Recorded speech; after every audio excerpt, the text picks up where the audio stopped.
अब उपर्युक्त प्रकार से ज्ञान और कर्म दोनों के तत्व को एक साथ भली भांति समझने का फल स्पष्ट शब्दों में बतलाते हैं। विद्याम चा यस्ताद्वैतो भयहुंसः अविद्याया मृत्युम तीर्त्वा विद्याया मृतमश्नुते। इसकी व्याख्या इस प्रकार है। कर्म और अकर्म का वास्तविक रहस्य समझने में बड़े बड़े बुद्धिमान पुरुष भी भूल कर बैठते हैं।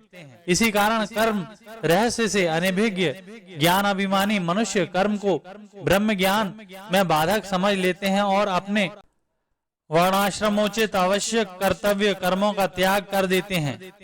परंतु इस प्रकार के त्याग से उन्हें त्याग का यथार्थ फल कर्म बंधन से छुटकारा नहीं मिलता। इस प्रकार ज्ञान का तत्व न समझने के कारण मनुष्य अपने को ज्ञानी तथा संसार से ऊपर उठे हुए मान लेते हैं। अतः वे या तो अपने को पुण्य पाप से अलिप्त मानकर मनमाने कर्माचरण में प्रवृत्त हो जाते हैं या कर्मों को भार रूप समझकर उन्हें छोड़ देते हैं और आलस्य, निद्रा तथा प्रमाद में अपने दुर्लभ मानव जीवन के अमूल्य समय को नष्ट कर देते हैं। इन दोनों प्रकार के अनर्थों से बचने का एकमात्र उपाय कर्म और ज्ञान के रहस्य को साथ साथ समझकर उनका यथा योग्य अनुष्ठान करना ही है। इसलिए इस मंत्र में यह कहा गया है कि जो मनुष्य इन दोनों के तत्व को एक ही साथ भली भांति समझ लेते हैं, वह अपने वर्णाश्रम और परिस्थिति के अनुरूप शास्त्र विहित कर्मों का स्वरूपतः त्याग नहीं करता, बल्कि उनमें कर्तापन के अभिमान से तथा राग द्वेष और फल कामना से रहित होकर उनका यथायोग आचरण करता है। इससे उसकी जीवन यात्रा भी सुख पूर्वक चलती है और इस भाव से कर्मानुष्ठान करने के फलस्वरूप उसका अंतःकरण समस्त दुर्गुणों एवं विकारों से रहित होकर अत्यंत निर्मल हो जाता है और भगवत कृपा से वह मृत्युमय संसार से सहज ही तर जाता है। इस कर्म साधन के साथ ही साथ विवेक वैराग्य संपन्न होकर निरंतर ब्रह्म विचार रूप ज्ञान अभ्यास करते रहने से श्री परमेश्वर के यथार्थ ज्ञान का उदय होने पर वह शीघ्र ही परब्रह्म परमेश्वर को साक्षात प्राप्त कर लेता है। अंधं तमः प्रविशन्ति ये असंभूति मुपासते ततो भूय एव ते तमो याउ संभूत्याहुम्रताः। इसकी व्याख्या इस प्रकार है।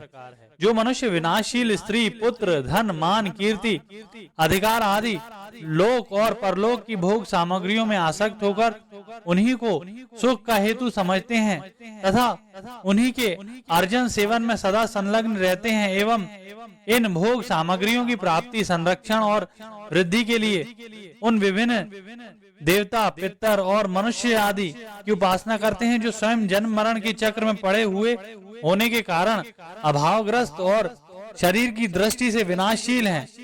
उनके उपासक वे भोगासक्त मनुष्य अपनी उपासना के फलस्वरूप विभिन्न देवताओं के लोकों को और विभिन्न भोग योनियों को प्राप्त होते हैं। यही उनका अज्ञान रूप घोर अंधकार में प्रवेश करना है। शास्त्र के यथार्थ तात्पर्य को समझकर संभूति और असंभूति की उपासना करने से जो सर्वोत्तम परिणाम होता है, अब संकेत से उसका वर्णन करते हैं। अन्य देवाहु संभवात् अन्य दाहुर संभवात् इति शुश्रुम धीराणाम ये नस्तद्विच चक्षिरे। इसकी व्याख्या इस प्रकार है। अविनाशी ब्रह्म की उपासना का यथार्थ स्वरूप है परब्रह्म पुरुषोत्तम भगवान को सर्वशक्तिमान, सर्वज्ञ, सर्वधार, सर्वमय, संपूर्ण संसार के कर्ता, धर्ता, हर्ता, नित्य, अविनाशी समझना और भक्ति, श्रद्धा तथा प्रेम परिपूरित हृदय से नित्य निरंतर उनके दिव्य परम मधुर नाम, रूप, लीला, धाम तथा प्रकृत गुण रहित एवं दिव्य गुणगानमय सच्चिदानंद घन स्वरूप का श्रवण, कीर्तन, स्मरण आदि करते रहना। इस प्रकार की सच्ची उपासना से उपासक को शीघ्र ही अविनाशी परब्रह्म पुरुषोत्तम की प्राप्ति हो जाती है। ईश्वरोपासना मिथ्या स्वांग भरने वाले दंभियों को जो फल मिलता है, उससे इन सच्चे उपासकों को मिलने वाला यह फल सर्वथा भिन्न और विलक्षण है।